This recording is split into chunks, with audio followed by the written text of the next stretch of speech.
Bentrovati in diretta con A voi la linea, lo zampino del Covid anche per le prossime festività. Intanto c'è il Super Green Pass per cercare di contenere la pandemia e nel nostro territorio si continua a discutere su come cercare di ridurre al minimo il rischio in un periodo in cui il primo rischio è proprio quello degli assembramenti per le festività. Ci sono stati diversi vertici nelle ultime ore in prefettura a Udine, si è parlato dei controlli, delle verifiche, del Green Pass, ma poi si è lanciato lo sguardo più in là per le festività natalizie, proprio in un momento in cui la Regione si prepara in qualche maniera, questo dicono le previsioni, ad una discesa del numero dei contagi. Non bisogna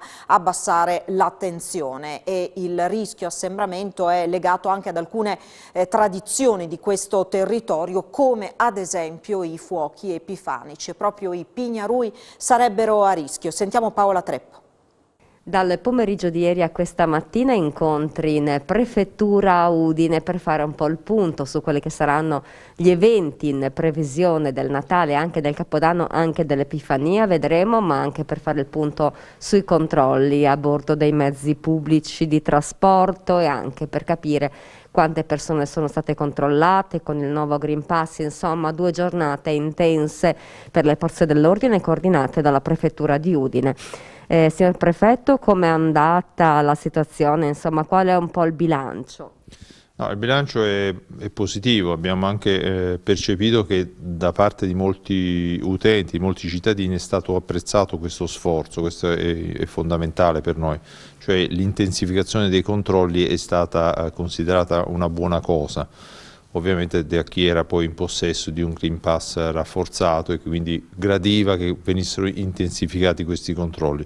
Io insisto moltissimo sul discorso dei controlli all'interno dei ristoranti dove, come sappiamo tutti, le difese si abbassano purtroppo e su questo anche la polizia locale ci darà un buon contributo.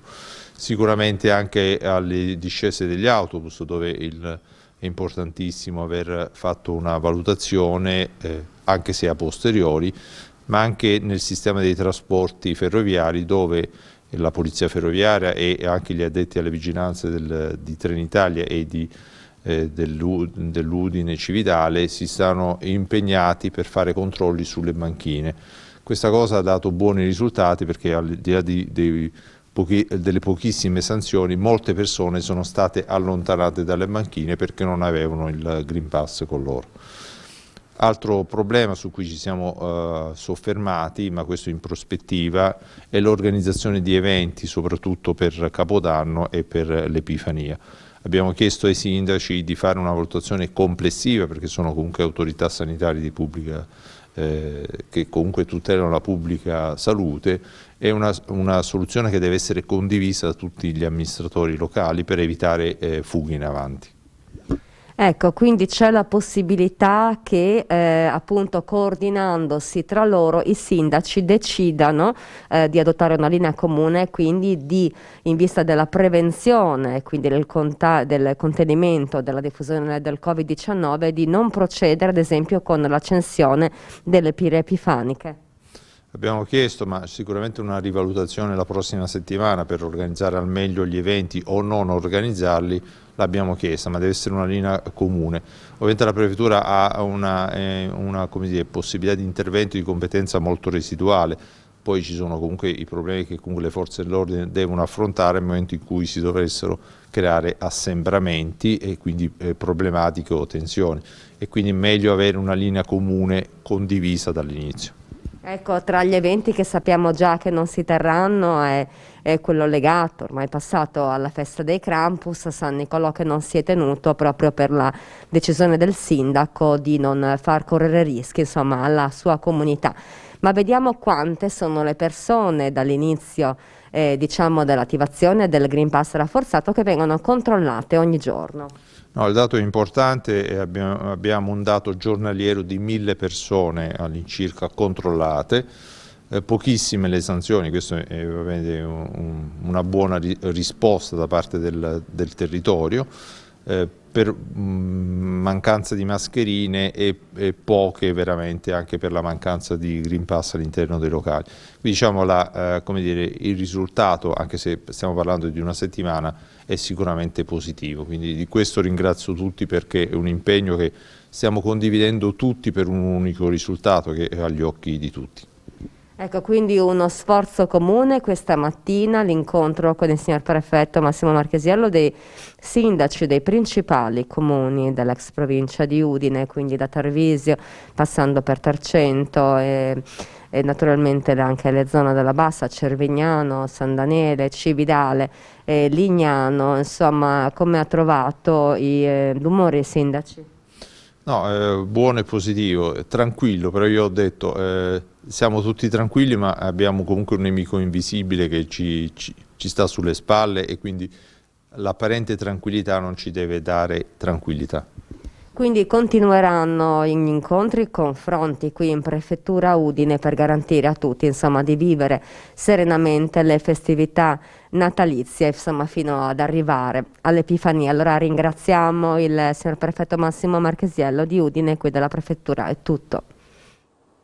Grazie allora a Paola Treppo. Si diceva della curva dei contagi in Friuli Venezia Giulia, che ha raggiunto lo stato del plateau per quanto molto alto, e c'è attesa per la discesa a questo punto del numero dei contagi con il virus, che possiamo immaginare si sposterà a questo punto verso altri territori. Questo confermerebbero anche i dati di oggi, che sono arrivati da poco. Nelle ultime 24 ore 483 i contagi accertati in Friuli Venezia Giulia, sono circa 200 in meno rispetto alla giornata di ieri, quando erano 673.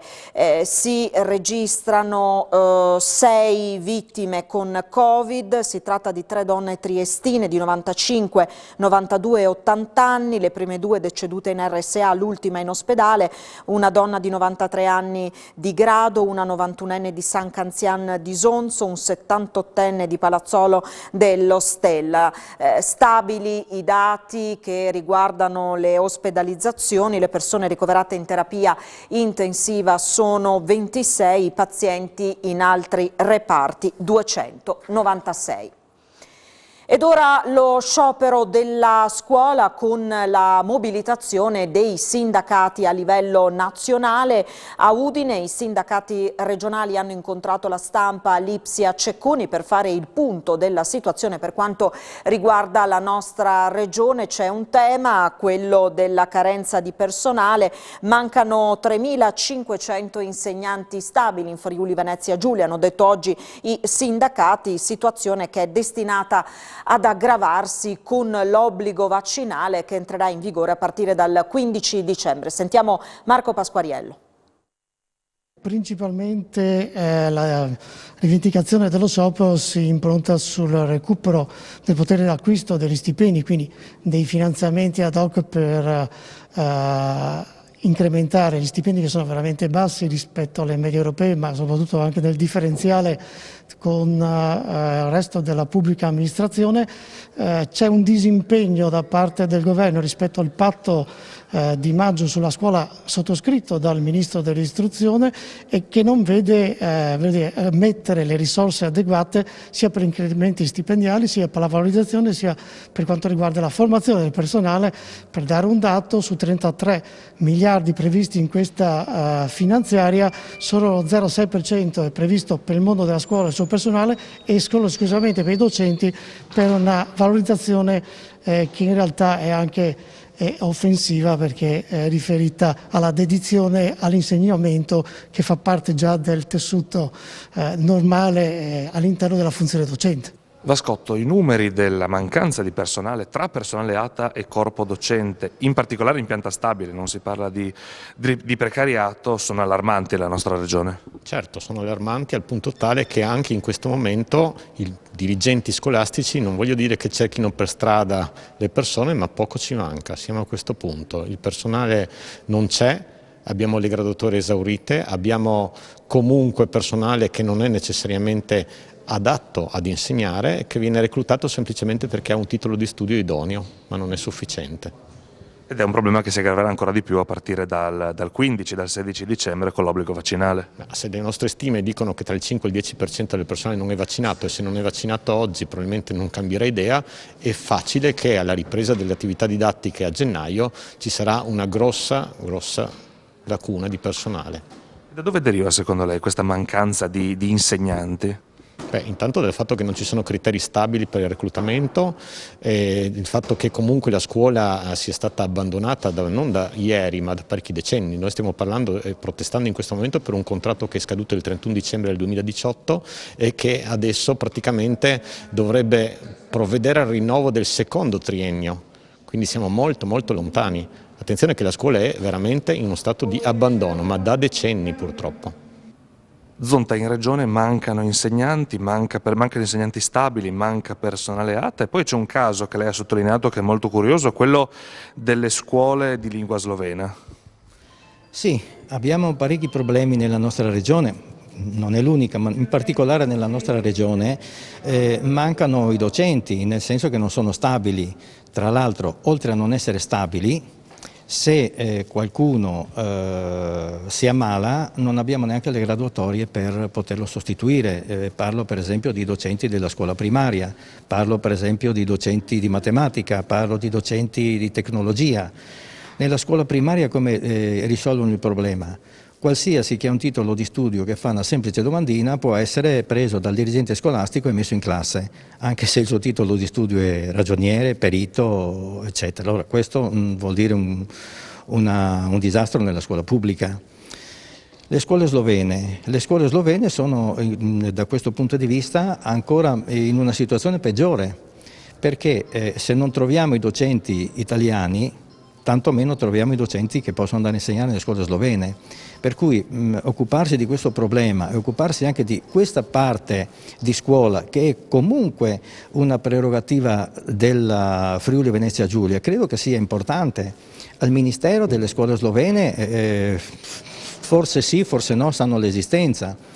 Tanto più quando viene fatto l'organico delle scuole, anche l'organico delle scuole slovene viene considerato come organico del Friuli Venezia Giulia. Siccome loro hanno numeri più piccoli dell'organico, diciamo, delle nostre classi, hanno classi con numeri minori, questo fa sì che va a battere il numero degli alunni che già sono in calo per se stessi, calcolando anche nell'organico regionale, l'organico delle scuole slovene, ovviamente i numeri si abbassano ancora di più. Secondo noi l'organico delle scuole slovene dovrebbe essere garantito non dal Friuli e basta, dovrebbe essere garantito a livello nazionale dal governo, dalla nazione, perché è una priorità, è una prerogativa italiana questa, non del Friuli e basta.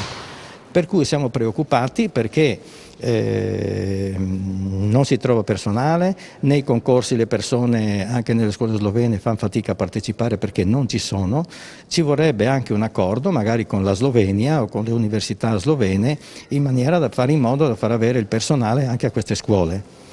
Altro personale che viene, di cui si parla poco è il personale ATA, gli amministrativi sono scarsi, gli viene sempre scaricato di tutto e di più nell'amministrazione scolastica perché devono anche fare le ricostruzioni delle carriere, le ricostruzioni del personale che va in pensione, quindi devono fare il lavoro per l'INPS, oltre che il lavoro della scuola. Il lavoro della scuola è complicato, il personale tra l'altro che viene assunto non viene formato per utilizzare le strumentazioni che sono a disposizione, perché se il governo ha deciso che il cartaceo non c'è più, bisogna che il personale sappia utilizzare i programmi, i computer, bisogna formare il personale, la formazione manca. Continueremo a parlare ancora di scuola, dopo la pubblicità ci sono delle novità interessanti che arrivano dallo Stringer di Udine, a tra poco.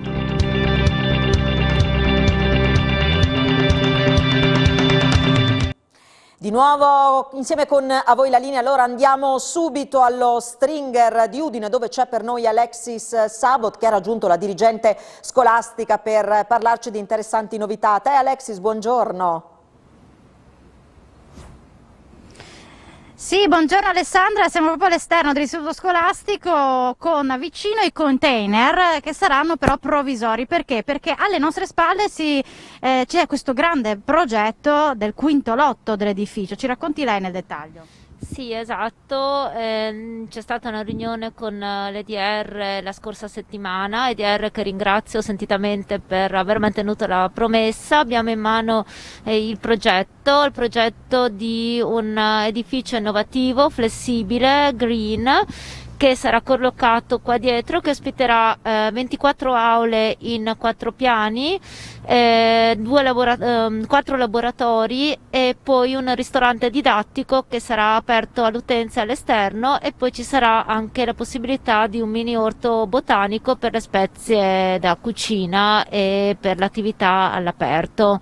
Quindi i container avranno vita breve, che li abbiamo qui vicino, anche se sono molto accoglienti, li abbiamo visti prima. Onestamente sì, sono accoglienti, quindi come soluzione transitoria sono caldi, sono spaziosi, abbiamo ordinato anche dei monitor touch, quindi sono comunque moderni, però aspettiamo con ansia questo quinto lotto che finalmente, posso dire con orgoglio, diventerà realtà.